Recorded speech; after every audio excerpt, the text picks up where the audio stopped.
So as you guys can see that I don't have Google Chrome icon right here, but I have installed Google Chrome on my computer. Also, you can see in my start, there is nothing pinned about Google Chrome here.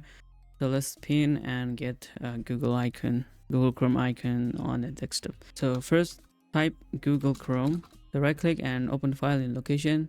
So this is the application.exe. This is the chrome.exe you can launch from here.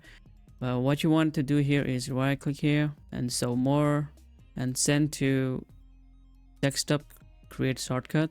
Just do that and you will get chrome.exe shortcut over there.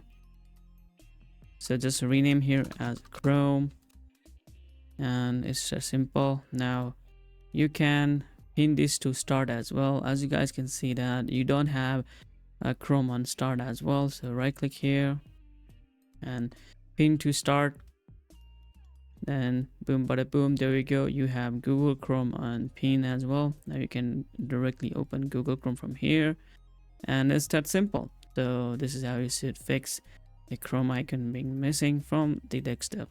And it's that simple, guys. Thank you so much for watching. See you guys in the next video. Like and subscribe. See you guys in the next video. Peace.